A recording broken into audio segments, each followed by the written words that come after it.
Okay, so I was in rehab a second time, and like before, really had no intentions of getting sober.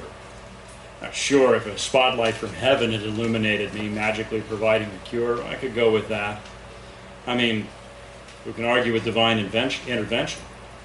Call me St. Paul, since Paul really is my name, but sainthood sounds pretty dull. I would miss listening to music while coolly sipping gin and tonics. My head finally turned off so I could hear, really hear the notes, the arrangements, the harmonies, the vocals of, say, Ray Charles. Now, that was a spiritual experience. Okay, so my wife dropped me off in the parking lot of this real low-rent facility. I like to say she threw gravel as she drove away, but that's just me trying to make the story better. Still, being a cheap-ass place is not an exaggeration, and she did select it. Definitely not Malibu, but a place taking losers from out of the surrounding communities and offering diversion programs, as in go here or go to jail. Some guys came here directly from jail. Not surprisingly, many of the jailbirds choosing rehab over being locked up. Honestly, they had about the same degree of sincerity as I did. Maybe that was my wife's point, try to give me a look at possible future outcomes or something like that. Dinner first night was a real eye-opener. My hamburger had a green tinge around its edge. I sat a while staring at it. "You gonna eat that?" The guy next to me said. "No way." He forked the burger onto his plate while I slid my chair back. In the dorm, there was one television and a lot of edgy discussion about what to watch. I had no opinions I cared to share with my roomies, so I got into bed and tried to get relaxed enough to sleep in spite of the springs pushing aggressively through a worn-out mattress. It was May in California's Central Valley, but I was cold anyway, with only a sheet and a used-up blanket over me. In the morning, I bribed a resident with phone privileges to call my wife and ask her to bring me another blanket. But she just turned me into my counselor. "Did my wife drop a dime on me?" I asked him. "What do you think?" He could barely contain his schadenfreude. After breakfast of skim milk and out-of-date cereal in those little boxes, I double-gloved and did latrine duty, since I was a newbie and way down on the seniority list. I scrubbed and thought about Hep C and other nasty strains of disease. By the end of my first week, I was on the lookout for vans discharging cons, whose arrival would move me up to kitchen duty or into the laundry, which was the best job as it created opportunities for deal-making. Like doing favors for some rough people you definitely wanted on your side. Darwin would have loved the place. Okay, so we played volleyball in the afternoons, and I was totally vicious when guarding the net, returning the ball with sizzling line drives. I might as well have jumped up and thrown a hammer at someone's head. "Hey, I say, chill out, dude. Don't be an asshole. This ain't the Olympics." But then the server hit one to me, and I drilled the short, quiet guy across me right in the face. "Game over, guys," said a counselor who picked up the loose ball and shot me a look. My teammates filed past, a couple of them shaking their heads. I got 0 attaboys, but one guy lingered to give me a word while everyone else drifted back to their dorms. "Hey, Godzilla, that guy you hit killed his mother. Sleeps 2 cots down from you. His name's Tyler. Thought you should know." Fabulous. What was I thinking? Tyler was making coffee in the dorm kitchen. He asked mildly if I wanted a cup of the gruel he'd made from instant coffee crystals. Normally I would say no, but I scoped out the red splotch on his left cheekbone and nodded. "Sure, thanks a lot." Tyler looked over a stained plastic mug he held at his mouth, face slack, eyes anything but indifferent. "What the fuck are you doing here?" "Getting sober." "Oh yeah, right. Okay, taking the heat off. Judge? Wife? About the same." I grinned, but Tyler's affect was flatlined. "Ha!" he barked, moving into a zone of creepiness, lighting up all the self-protective areas of my brain. I reflexively straightened, moving to my full height. I had 6 inches and 40 pounds on him. So at any rate, sorry about whacking with the volleyball. Not so fast. Why don't we reconcile later? I think I'll lie down for now. Tyler went to the door of the barrack-style bedroom and turned to regard me again. He rolled his shoulders and puffed himself up like a bantam rooster. What do you do? I teach college English. Boy. What did that remark mean? I puzzled it over and decided the message was contained within the tone, which seemed to convey that I was way out of my depth. True enough, I hadn't killed my mother, but I had played football and could deliver a punch. Still, these boys had gone to gladiator academies like Ione or Dual Vocational. A few had come from San Quentin. I had never even put on the orange. Deflated, I took a leak and while standing at the urinal listened to Lamont in the stall on a cell phone, whispering and cajoling his girlfriend. An infraction that got him sent back to the slam a couple of days later. Less than a week for him at rehab, which had its rules but no fences and counselors instead of correctional officers. She must have been something. Dinner would be served shortly, so I spread out in an easy chair in the TV room to wait. Posted on the walls were rules and inspirational sayings, having come from the printer with mechanical errors, none of which I deigned to mention.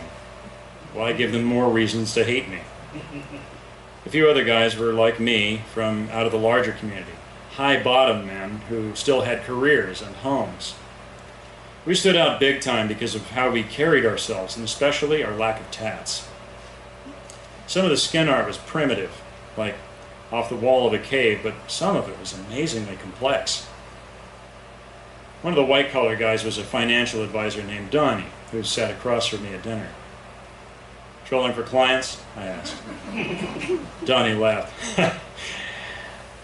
No, I like to drink and screw around. My wife sent me here as penance. Oh, the price is right. Some of these rehabs are $20,000 and $30,000.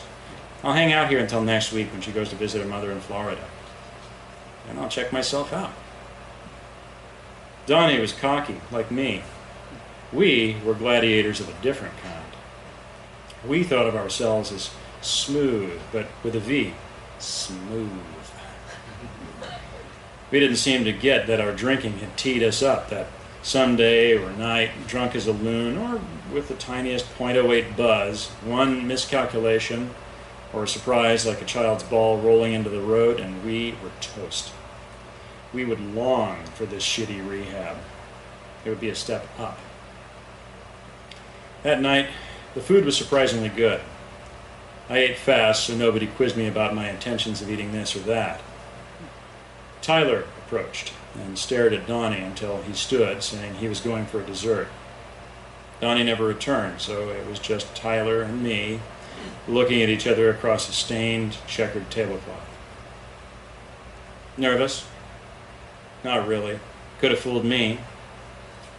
Apparently, I have done just that. I was trying to be Cool Hand Luke, playing off my alarm, but I couldn't feel my feet, and my neck got so rigid I had trouble meeting my lips with a cup of coffee, which dribbled into the cleft of my chin and collected there. Looking good, Professor.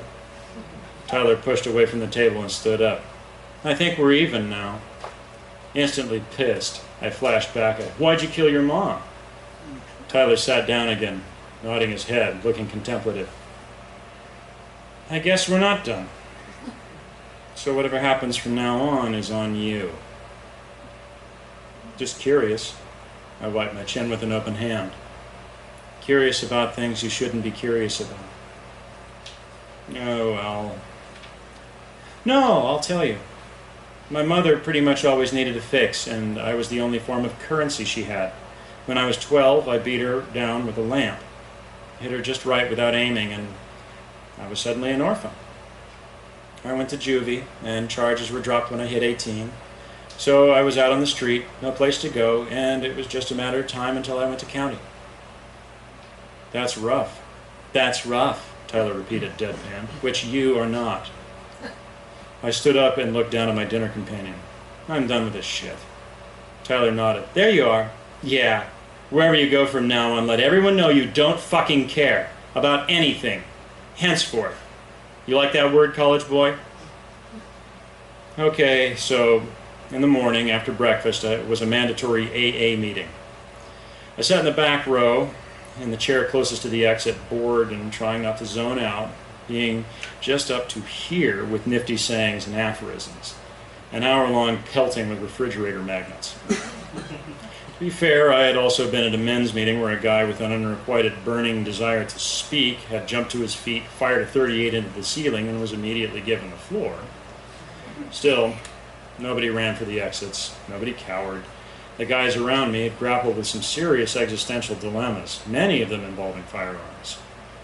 They listened with interest while I gauged over and over the distance between my folding chair and an exit, but not so much as a twitch emanated from my feet. I had been to all kinds of AA meetings, and to be fair again, I had been in rooms where the total cumulative sobriety of members in the room was over 1,000 years. 1,000 years.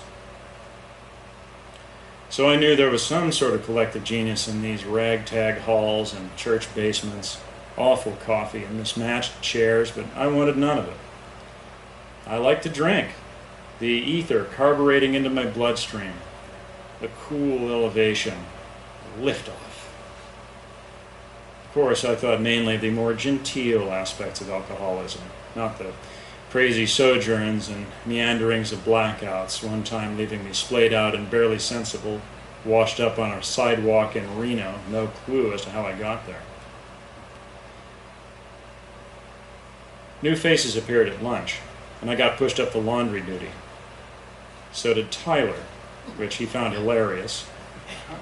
That afternoon, I reported for duty 5 minutes late. To me, no big deal, but Tyler was pissed. So he kept up a snide patter for 2 hours while we folded ancient stained towels, sheets, and pillowcases. Hey, college boy, not like that. Seriously, dude, there's no one way to fold a towel. Like this, motherfucker! Doesn't matter, I said flatly.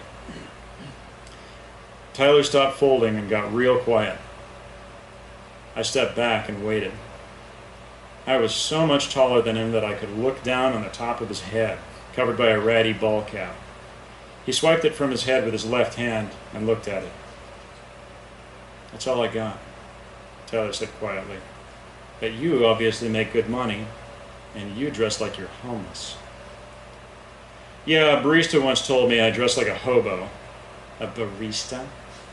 Starbucks. A server at Starbucks. Well, keep it up, and you might actually be homeless, begging for change to buy a cup of that fancy coffee. You can't see how close to the edge you are. I knew guys like you in the slam. Them dead-eyed wondering what the hell happened. Whatever. But for the first time ever in rehab, I was shaken. Fear like sonar penetrating my insides and pinging as it struck my heart. I need a piss, I said, and walked out of the laundry. Think about it, Einstein. Saturday came with its customary visit from local church members who fed us lunch from a buffet table. Fried chicken, tamales, different salads, pasta, pizza, catfish, and peach cobbler. I looked for sanctimony from the servers as I waited for my paper plate to be loaded up, but I saw only a relaxed and earnest caring. Behind me, Tyler tapped my shoulder and pointed at the servers, saying, "The idea is to get on that side of the table. Understand?" Okay, so he was right. Got it. Duly noted. In the presence of church folk, I honestly felt convicted down into my soul. Still, I could play this off. But Tyler's eyes were shining, and then, right then, I was only looking for an exit. The jailbirds were laughing, not really getting the situation, but the servers had paused to take in what was clearly a revelatory moment. Maybe they thought I would drop to my knees, but no. I gripped my plate woodenly and went outside. After lunch was visitation time, and I was surprised to see my wife and 5-year-old daughter Emily on the grounds. The visit had to be about my daughter seeing me before my wife and Emily flew to Chicago to see family. There was no definite return date, so I spent my time playing with Emily and talking to her in the innocent way with which small children describe a world they are just beginning to apprehend. She was so beautiful, my chest hurt from an ache that lodged itself beneath my sternum. Why is she not enough to make me stop?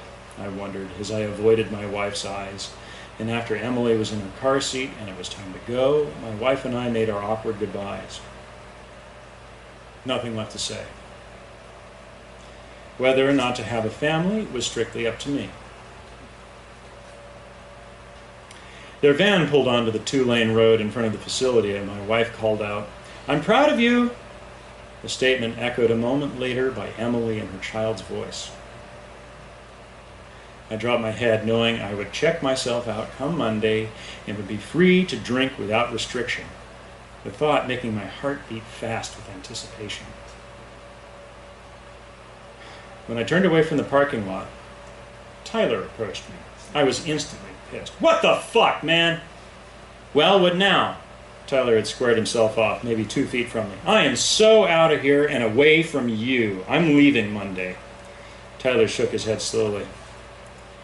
"You stay away from that child. You should just go away and never see her again. Children ain't got no defense." "Don't tell me what to do, you squatty pissant." And then I was flying backwards, smacking my head hard against concrete. I didn't black out, but I was woozy, the back of my head wet. It took me a while to stand up and feel the cut, which turned out to be a minor wound in spite of the amount of blood. I didn't turn Tyler in, and he stayed away from me. Monday came, and I went to the white van straight after breakfast. "You don't have to go," the old guy driving the van said to me. "We can send him back to county." "Man, I'm already gone. Just get me out of here."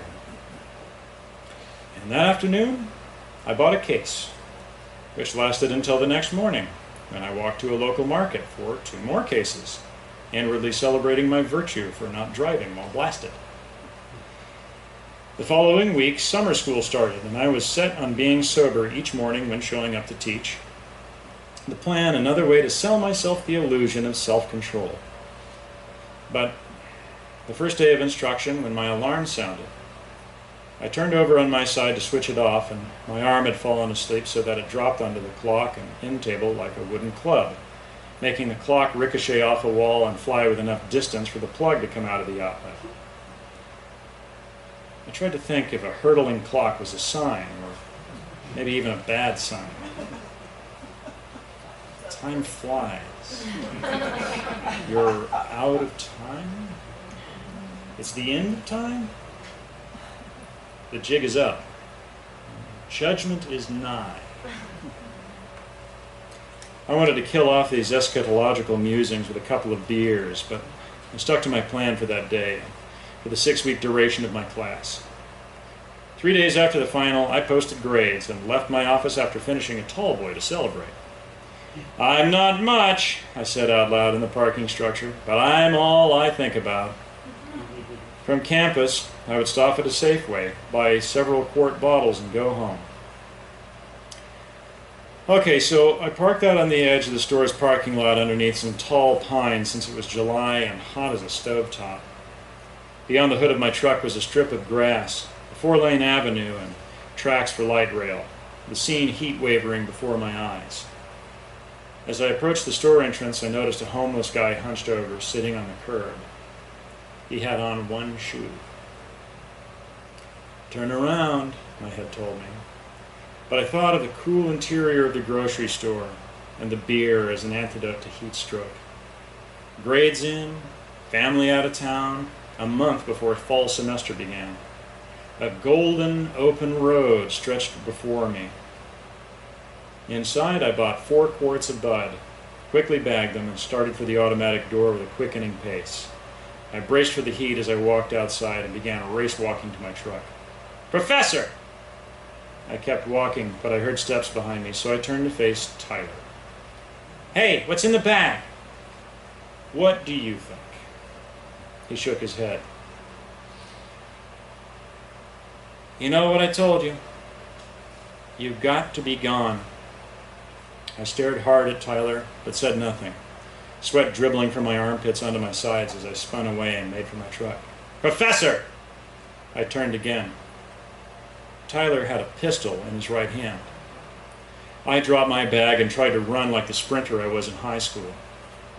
Over the green strip, juked my way between cars and approached the steel rails.